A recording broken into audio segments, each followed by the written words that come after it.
Good morning, Alain, and very welcome. Morning, Anneliese. I want to frame this to start with because it's an unusual setting, particularly for the two of us, because normally we speak Dutch together and we most often meet each other in nature. That's how I know you since many years. And so this is a very different setting. So I just wanted to frame that. Before we go into the topic of today, which is on corporate responsibility with regard to sustainability, I would like to ask you to introduce yourself. So who is Alain, and perhaps also in your professional career? Okay, so my name is Alain, as you know. I'm 50 years old. I'm married to my wife Peggy, and I have two big sons, Arthur and Jules. What else can I say?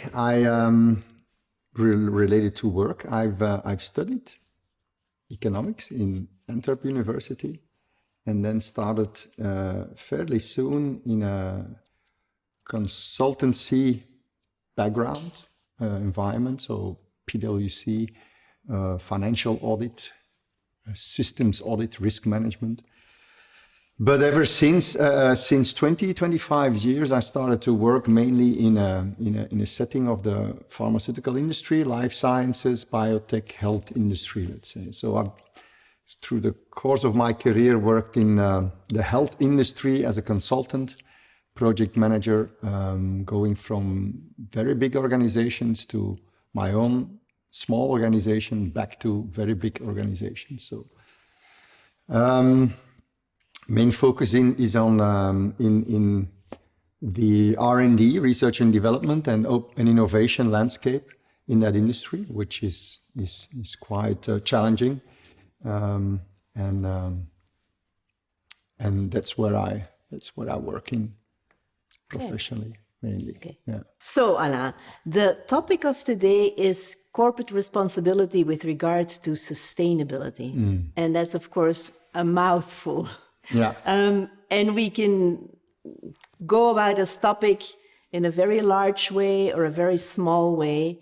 And this topic, as you and I have discussed in previous conversations, can be very overwhelming. So if we bring it very specifically, and also for our audience, as a leader, corporate responsibility on sustainability, there are some practical examples, like, for example, when I think about myself in Qlick, I thought for a long time, what am I doing with this topic? It's too big to even start.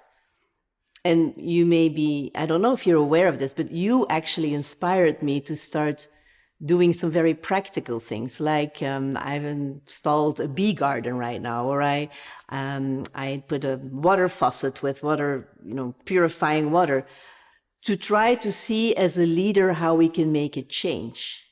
I keep talking, and it's not me to it's me asking the questions actually, but I just wonder how you see this from a practical point of view as well. Oh, yeah.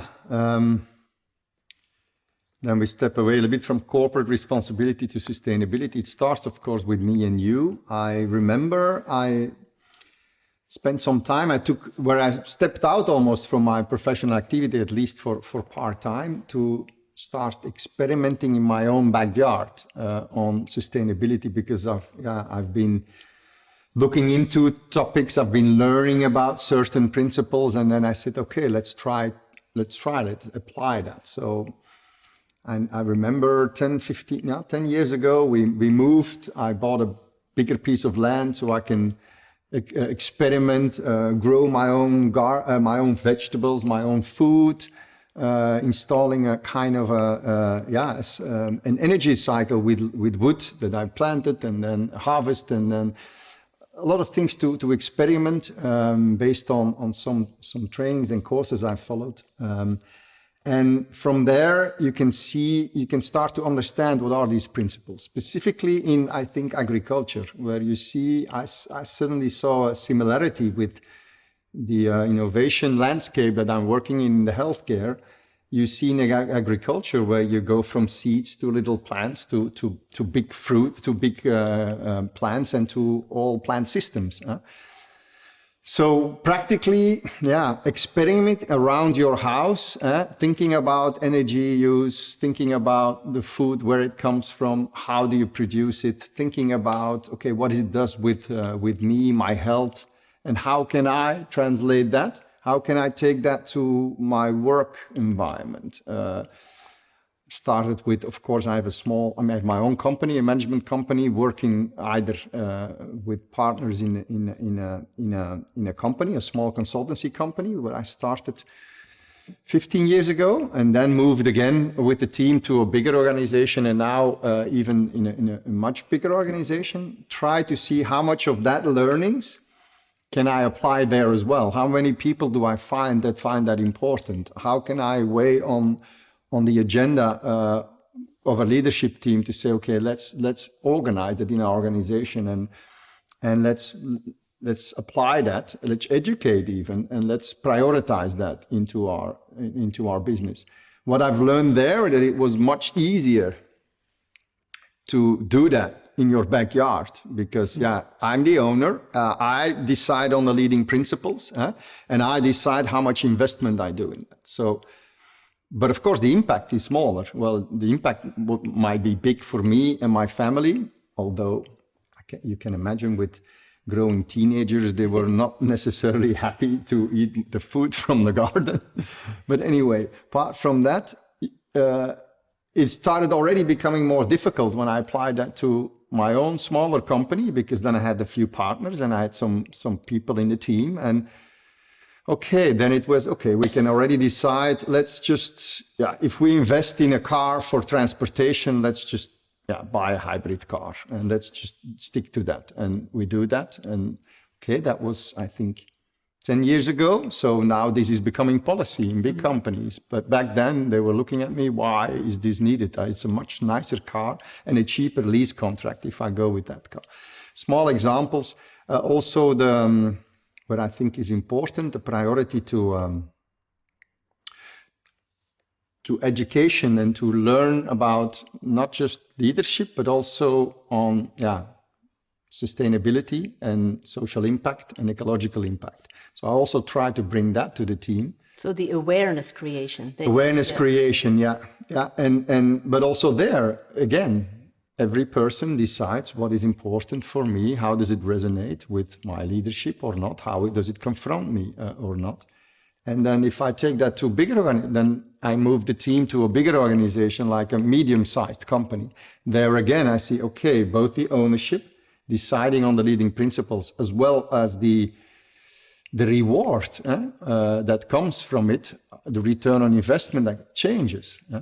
Now I'm working in a large corporate environment again, because of company was acquired and then integrated and merged with other companies. So we're in a bigger environment now. There again, I'm very far away from the ownership of what you do, further away from the agenda, the leadership agenda. How do we prioritize all this as compared or in competition with other priorities, like financial profit, like operational efficiency, like compliance, things like that. And also return on investment. I've experienced that very few companies, big and small, but definitely also big, dare to invest in something that will not produce short-term profit. And then we come to our economy and all of that. So I stop for a minute there. Yeah. So do I hear you say that you incorporate the principles for yourself? I would assume that as good as possible. Or you started that way and you continue to do that. And already that has challenges because, like you said, with growing teenagers, etc. And then you bring it to a smaller company, and then you also try to bring it to a larger company. Do I hear you say that the larger the company, the more difficult it becomes to integrate those principles? Or At certain moment, and yeah, I can definitely witness from that, you feel completely, how do you call it, as a stranger in a world that is not yours, Yeah. because it's a world or a rule of play. Yeah. That is decided by, you never know whom in a big organization, but definitely the majority, let's say, definitely the majority of leadership and ownership. And it becomes completely different or contradictory or different than my own leading principles. Yeah. And that was a very tough time. Leads to a lot of frustration, but also a lot of tension, because you go away from your purpose or what you think is important or what you want to contribute to. But I stick around for many years. Only now, this year, I decided, no, let's go back. Let's go back a few steps back, go back to your original leadership, but also business. Who are you? What do you want to do? And how can you contribute to the world, to big companies like this maybe, but not as part of a big company. So I decided to stop my job as a director in a big organization and go back to the roots of my entrepreneurship, or who can I be as a coach, or as a leader, as an entrepreneur, or as a consultant, or as a program leader. Why not? Yeah. But specifically to topics or assignments that are prioritized towards the sustainability of a health system or another system. But primarily, I wish, of course, to continue to work in the health industry. Yeah. Because as I mentioned today, in the last 18 months, we're basically confronted with the not sustainability of a global public health system, and the fragility as compared to what nature brings to us as inhabitants or something. Yeah. So, and of course, within Qlick, and you know that as well as a leader, this internal, sometimes struggle also to see who you are as a leader and how you can best contribute in a specific field. In this regard, with the field of sustainability, there's a constant way of looking for what the right balance is for you, and your own health system and your own mental and physical health, particularly in the health industry. You've searched through that throughout your career. That's how I understand it.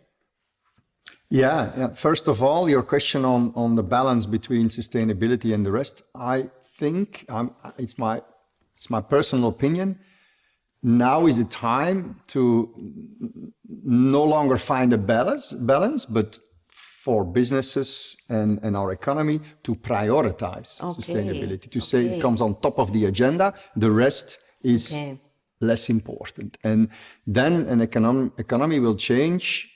We will need regulators and government to change the market, of course. But for me, that is really important. So if I go back to a responsibility as an individual entrepreneur or in a smaller company, that's what I want to do. So prioritize it and say whatever we do, it should contribute 100% to a societal and ecological impact, positive impact.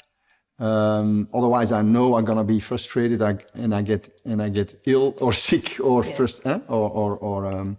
burnout, as a matter of speaking. Yeah. To your question of personal health, I think personal health is extremely important towards leadership and towards entrepreneurship as well, and then to be able to provide positive impact to the world. So, but I see a big gap between how I experience health, how try to take care of my personal health, and of course I'm not perfectly healthy, but I'm okay. But it's and it's a discipline, it's a responsibility, and there is a huge gap where I see between how we collectively organize our health system, or how stakeholders in the healthcare industry or sector are approaching healthcare. And that, I think, is a huge opportunity, but also a huge challenge to see how can we bring that personal responsibility and ownership and discipline that I realize that you have to take if you want to have the result of staying healthy or not. There is nothing wrong with disease either, but you don't want it to become chronic or life-threatening. To translate that to a more sustainable healthcare system, with all the contributors from a different side, government, business, academic, citizens, and so on. It's a long answer to No. It's a very interesting answer, because I think that your own health and the health of an organization, specifically in the health industry, that there is very prominent. I was just wondering if you would make the analogy to other sectors, or if you would have some suggestions for other sectors or smaller companies.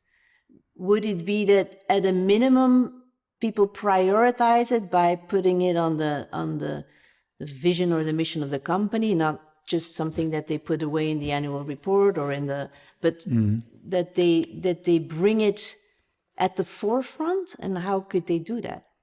Yeah, and I see this happening, small and big companies. I see big corporate clients who are seriously with the sustainability development goals, SDGs, the sustainability development goals, and even link it all the way to the credo and to the mission of their company, try to bring it on the agenda.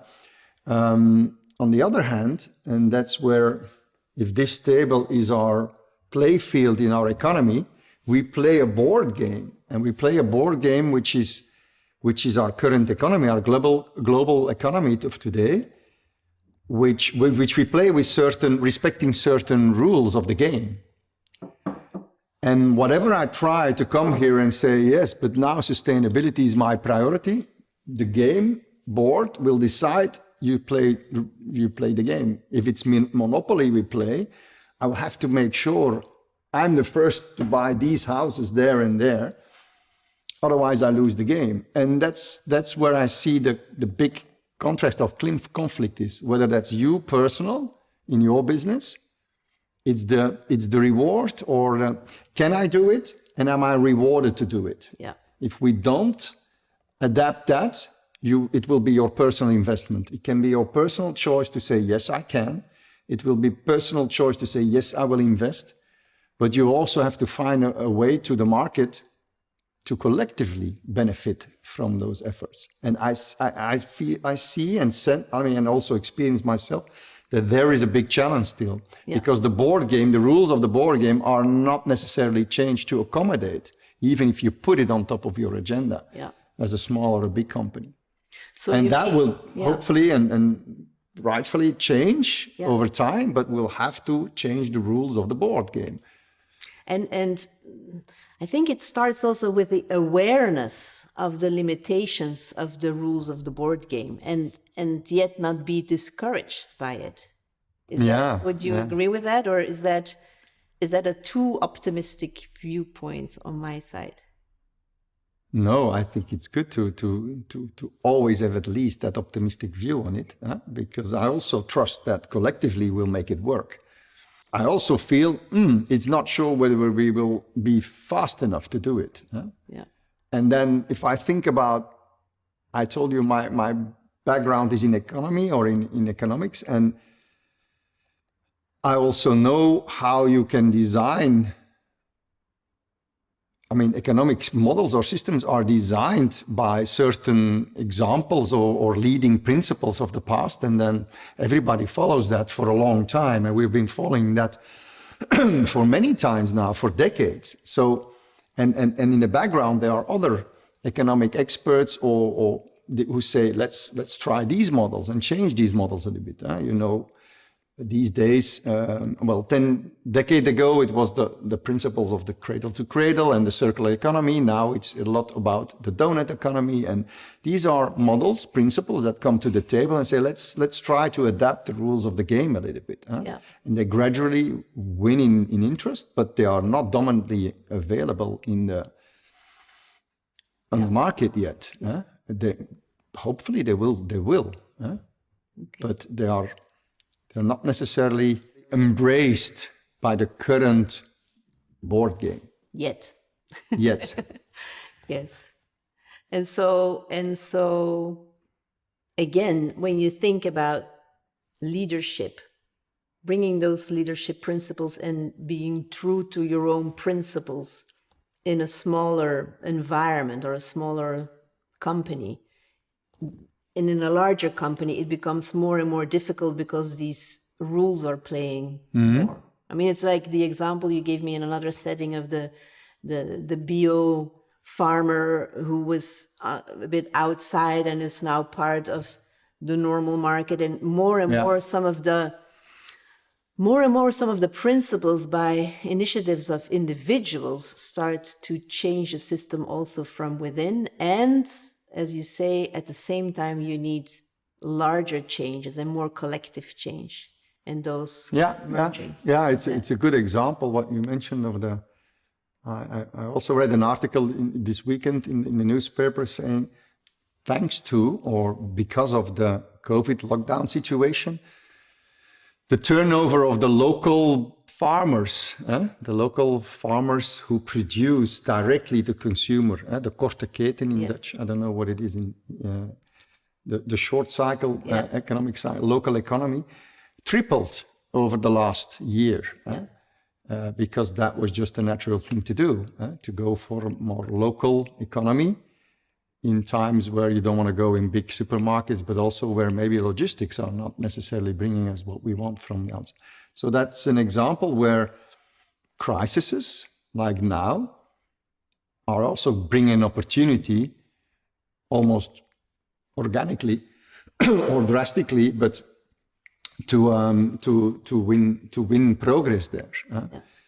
In the same area, agriculture, I always saw, I'm a personal, I'm hobbyist wine lover, let's say, taster, and I follow that, and I follow the industry a little bit. But there you see, or the topic, sorry, not the industry, but there you see 15 years ago or 20 years ago, you already saw the principles of biodynamic wine farming, for example. You saw it a little bit in the what is it, milk products and so on, but definitely in wine. And then you see today, biodynamic wines are by the most appreciated, most stable and most qualitative wines of today. And you might even pay more for it. But 15 years ago, people were laughing with that, or 20 years ago, were laughing with that principles. But it's a natural product, so it can benefit directly from the principles of sustainability, thinking about the soil, thinking about the elements, thinking about the seasons, thinking about the cycles in our ecosystems. I strongly believe that we should apply that in every industry, in every sector. And then you will change your behavior, change your economy, improve your products and quality, and to the benefit of the users, but also the community, and most likely the environment in general. So the change starts from within. And if we all do that, become more aware, and not only finish or like having a collective awareness, but then actually do something about it. Yes, absolutely. And I have to say, but it's not enough. And it's not enough. Yeah. And it's not enough. Yeah. Again, I read another article over the weekend, which was to this topic, so must be a coincidence or not. but it was about the trend that investment funds and so on needs to or even big corporations that they want to get away from investments or projects that are basically very damaging for ecology or even to human rights and things like that. But the guy explained in the article that he used to be chief investment officer for sustainability in big corporations, and he's out now, becoming, I think, more personal private consultant. But he mentioned it's not helping necessarily. It is almost worse, because as soon as a company decides I'm no longer investing in whatever mining or whatever thing that is not sustainable for our environment, automatically someone else picks over. Yeah. So my point is, yes, you have to do what you can. Yes, companies and economy can change a lot. But the rules of the board game, the regulators, they have to say, you are forbidden. This is forbidden. If you do this, you go to jail. If you don't, if that doesn't happen, there is always going to be an economy or a leader that says, yeah, why not? I'll go for the profit. I don't care about this, or I don't care about that. So it's almost that you have to exclude that behavior. Okay. And that's not an easy one, I think. Many, many challenges ahead on this topic. So I think we're coming to an end of our conversation, but I wanted to ask you a last question. If you would say, okay, what's the first step that somebody, a leader, could take in this area, what would you suggest? I try to go to myself, if you ask that question, to say, okay, what would I do or retry every day? First of all, speak to yourself and see how aware and important certain principles are for you in view of sustainability. Is that societal? Is that ecological? And others. So how important is that? If that is yes, it's important.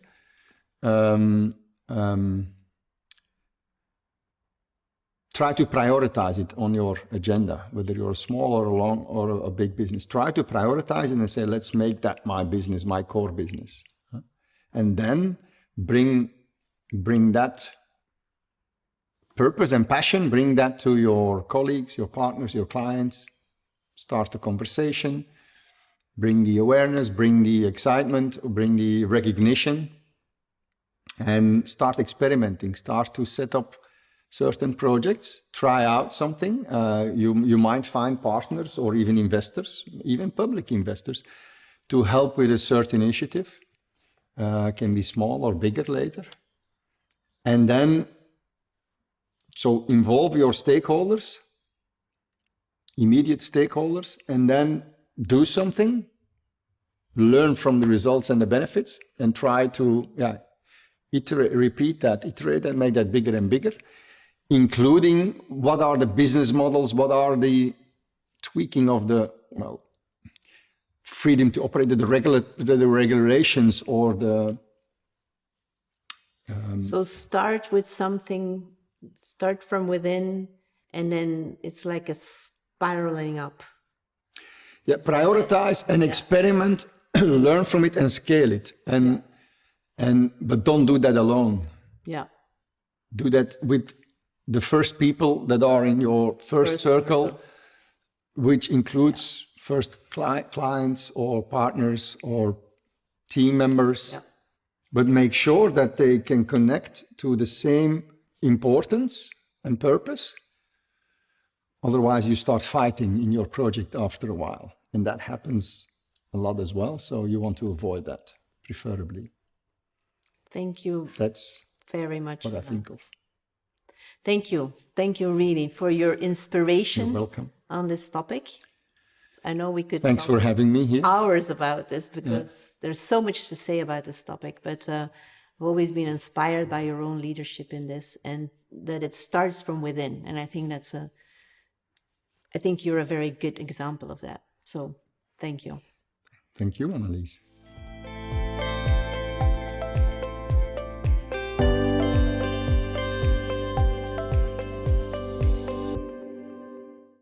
So you just heard my interview with Alain Van Echelpoel around corporate responsibility with regard to sustainability. Now, this is, of course, a very large topic. So I wanted to bring it back a little bit to the essence of what this is all about. It starts, like you heard in the interview, with awareness on this topic. What does sustainability mean to you? And how do you apply those principles for yourself in a company, in the company you work with? So what do you do with the principles that you believe in yourself in the company you work for? And I believe that Alain's example was a very nice way. He explained very well how he did that in his career and how else he struggled with this. Very concretely, though, there are some practical things that you can do. So it's increased awareness, and then it's also what is the vision or the mission of your company, and have you made, like Alain said, a priority of this within the vision or mission of your company? For example, what's the transportation policy in your company? Do you encourage people to come by bike? Or do you encourage them to buy an electrical car? Very simple but practical things. How do you distribute the water in your company? What do you do with regard to the green, or what kind of food you serve in your cafeteria?